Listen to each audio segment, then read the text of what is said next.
Sarah Clark, thank you very much for coming on the podcast. Thank you very much for having me. I've been excited about this one because you've been the first person to say, I've got some ideas, please can I come on the podcast? Definitely. So I'm looking forward to getting into those, but maybe you'd like to introduce yourself first? Yeah, so I've been in Dubai for a year now. I'm the head of HR and recruitment for Luxury Properties Hub. So it's a real estate company. We focus on secondary, off-plan, you name it, we do it. So yeah. And you've been here a year. What were you doing back in the UK prior to coming out? So just before I came, I was working in property certification. So gas certs, electric certs, all the legal certification you need to rent a property. So I was doing HR, office management, credit control, sales, you name it, I was doing it. And it got to a point where there was nowhere else for me to grow within the company. So it seemed like the perfect time to make the leap basically and move to Dubai. And I'm so glad I did. Yeah, and you were saying earlier that initially you came for a holiday to visit a friend. Yeah, so I came April last year. It was for a week, and by the third day I was sold, and I booked up loads of interviews while on holiday and explored my options, went home, carried on searching, and within a month I dropped everything and left. Brilliant. Yeah. I think that happens to a lot of people. They come out here, visit a friend, or just have a holiday here and think, do you know what, I could move out there. 100%. And compared to the UK, you've got sun all year round, you've got more opportunity, your weekends are totally different, so why would you not move? Yeah, exactly. And that's the UK, but it's true of a lot of countries as well, throughout the whole world, isn't it? 100%. And I think definitely the tax-free incentive is definitely a bonus to it all as well. Yeah, no, there's a lot of perks. So you came out April of last year. What did you do initially? So I was actually working for a YouTuber. So I was a social media manager, so reviewing videos, creating content, reviewing content, and I wasn't working long enough hours for myself. So I actually interviewed as an agent at my current company, and an opportunity came up to be a recruiter.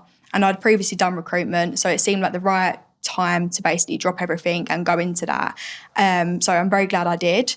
It's something I enjoy. It is very tough, and I'm pretty much working all hours of the day, but at the same time, it's perfect for me, and the reward is definitely worth me doing it. So. Yeah, so was that around September of last year? Yeah, so I joined in September as just management, and I was lucky enough to be promoted 4 months after joining to the head of department. That's amazing, so quickly. Yeah, all working out. So that's head not just of recruitment, but HR? Yeah, so I do HR and recruitment. In such a short space of time? Yeah. Yeah, so in less than 12 months, you've moved out here, you've had a couple of jobs and you've been promoted. Yeah, and I think that's down to building a personal brand. No matter what industry you're in, real estate, recruitment, you name it, having a personal brand for yourself definitely helps. I've been lucky enough that within 6 months, I've hit 77,000 followers on LinkedIn and over 2.9 million interactions within that 6 months as well. So that's definitely incredible. Helps. I don't think I'm connected with anyone else with that sort of number. That is unbelievable. Yeah. And what advice for people that do want to improve their position? Let's start with LinkedIn. Sure. How would you? What do you do to go about that? Sure. So I think consistency in no matter what it is, LinkedIn, Instagram, your job, consistency is key. People want to see you posting regularly. They want content that relates to them. How can you add value to their life? So it could be tips, it could be lifestyle, it could be absolutely anything, but it depends what niche you want to focus on. But adding that value to that person's life will definitely help to build your brand.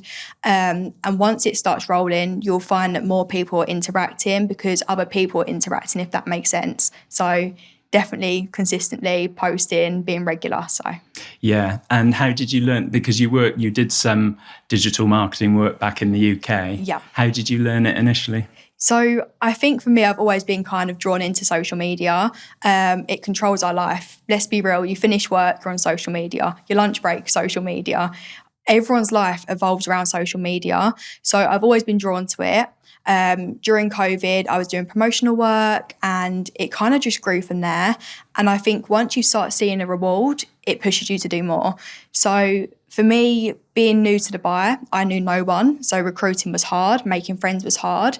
So I tried networking as much as possible on all platforms to build a reputation for myself and to network and meet people.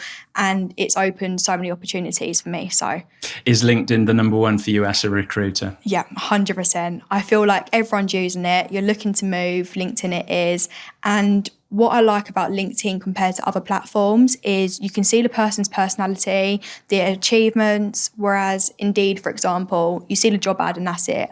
You want to see the company, what they can offer, what the day-to-day life's like, and people's rewards at the end of the day. If you're joining a job like real estate, you want to see people in that industry who are smashing it and who can do well. So I feel like sometimes it's more beyond the ad and you need to see how they can add value to your life. Yeah, absolutely. And with LinkedIn, in the profession we're in, it's huge for recruiters, but it's becoming bigger and bigger for real estate agents as well 100%. as a business platform in general. For sure. I would say. And then the other ones, Instagram, TikTok, YouTube. Yeah. You're on those as well? Yes, so I have a business Instagram, but I must say I don't post too regular on there just because I find I get a lot more traction from LinkedIn. TikTok I do as well, but I think it comes to having the time and you've got to look presentable and you can't just sit behind a screen and type. Yeah, exactly. So it's a bit more difficult, but with the algorithm you can blow up pretty fast on TikTok. You've shown how many followers have you got on that? TikTok I've only got about 2,000, but I've had videos hit 250,000 literally overnight. So you often find you'll post something and the first day or two it's relatively quiet and then overnight it will blow up. So I think again it's down to trends, what sort of niche it is, what algorithm you're appearing on. So it's definitely good if you want to get views quick. And talking of blowing up on LinkedIn, I think you were saying some days you look at it and you've moved up by 1,000. Yeah, so I'm going up around 1.5k a day at the moment. 1.5k? Yeah, which is crazy. It goes exponential, doesn't it? You reach a certain point and it... But never did I think it would get to this point. I more done it just for candidates, and now I enjoy it. I find myself scrolling through LinkedIn instead of Instagram. But like over the weekend, I'll come into 600 messages, new CVs, over 1,000 new connections, and it just seems crazy. What's interesting there is you're doing it for the right reasons. You're doing it because you want to do it and it helps you. But then it does have that massive benefit because a lot of followers is going to be something that you monetize eventually, isn't it? Exactly. And because you'll get more people coming to your company and obviously you're rewarded for that. Yeah. Maybe one day you move on from that company and you're going to take those, well, by then, who knows how many followers you'll have, but you're going to take those with you. And for sure. It's worth a lot, that personal brand. Exactly. But I think the hardest part for me about LinkedIn is you'll get people reaching out for jobs you're not hiring for. So I've taken it upon myself to connect with different recruiters so I can refer people because everyone's trying to better their life. They all want a new opportunity. So if I can't help you, I'll try my hardest to get someone else who can help you or at least give you a tip, how to improve your CV, how to improve your profile, or even just general feedback. And I find people are more appreciative of that rather than just being ignored. So I try my hardest as well to help people better as well. Well, the thing is, you're helping them now, and that might help you in the future, mightn't it? Being authentic. Yeah. And I've noticed quite a few of the recruiters here do work together. Yeah. And it works in the long term. Definitely. Like I've got about 4 or 5 other recruiters that I have on the side. Some work in similar industries, some are completely different. But that way, you might have an agent for me, I might have an accountant for you. So you can kind of bounce back off each other, take advice, and it's definitely helpful to build a network of not just candidates, but other people that can help too. Yeah. And the pie is massive, isn't it? Yeah. Dubai is growing at a rapid rate. So there's plenty of money here. There's plenty of opportunity. So helping each other out is such a positive thing. Definitely. As I said at the beginning, you've got some ideas that you might want to discuss. Is there anything, do you want to do that now? Yeah, of course. So I think there's a lot to know before going into real estate. Yeah. There's a lot online which kind of, we could say, sell the dream. You're probably going to think you're going to be on a yacht, driving a Lamborghini and having a massive $1 million mansion within the first year. Realistically, it's not going to happen. When moving to Dubai, if you're coming from the UK, I would suggest between £10,000 and £15,000 sterling in savings. So that's sort of $14,000 to $17,000 US dollars. Yeah, exactly. Because it's not just as simple as moving. You've got to find a place to stay. You've got to sort out a new phone bill. You've got a food shop. You might need a car. There's a lot of factors that do go into it, and of course, it is a commission-based role. So while you're learning, if you're new to the industry, it can take anything from 1 month to 5 months to close your first deal. And even after that, the money's not always going to be consistent. 1 month you could smash it, and the next you might not make a deal. So it's always good to have backup money to support yourself. And on top of that as well, I think picking the right company is definitely a huge thing in real estate. If you're new, you want training, you want support, you want to have that advice, you want to have the right base behind you. And sometimes starting in smaller companies can be better. Sure. Of course, it depends what type of person you are and what you're looking for. But when learning, you want to have that one-to-one support. You don't want to just be a number and you get lost. You want to be able to ask for help and have the help when required and be noticed. I think being noticed definitely helps, especially if you are falling behind. Well, let's sit down. How can I help you? So I think picking the right company, having the right savings and actually thinking it through is a key point when going into real estate. Yeah, I'd agree with that. Do you think it's worth people from other countries that are thinking of moving to Dubai contacting directly others who are working for those real estate companies? For sure. I mean, LinkedIn, again, provides that opportunity, doesn't it? Definitely, because whether it's now or in 6 months, you've made that connection. So if you're polite, you're reaching out, you're checking in, the chances are they're going to want to help you. And like even myself, I don't care if you don't come with me for me to recruit you, but I'm here to give you advice. And I think that means a lot to some people because end of the day, you're dropping your whole life, you're moving country, you're selling your car, you're like leaving your friends behind. It's such a big step. So it is something that you do need to take deep consideration with. I know for me, it helps going down to the offices, meeting people face to face, seeing the environment I'm working in, rather than on your first day, you're going in and you're totally blind to what you're going into. Yeah. So, and I assume with your company, you also take on people that have experience. Yeah. So we're quite lucky. We have a great management, so we can take on those fresh to the industry. And then we've got good team bases where we kind of allocate experienced agents to the newer teams. That way you can learn from each other. You've got support, but we're open to pretty much anyone. So definitely helpful. So you give training as well. Yeah, very in-depth training. So it's a 12-week program. But 12-week program? Yeah. Wow. So the first That's the week, most extensive I've heard of. No, exactly. But the first week is intense training. And then after that, you're actually starting a job. But once a week, we sit down with you. We ask what you might need additional information on and we provide it, and then so on and so forth. But I think if you've been in the industry a week or a year, you can still learn. Everything's different. It's not the same process over and over. Each client's different, each property's different, so you can always learn no matter how long you've been in the industry. So we do weekly workshops, so definitely helps. It's Luxury Properties Hub. That's correct, yeah. And what's the name of the founder?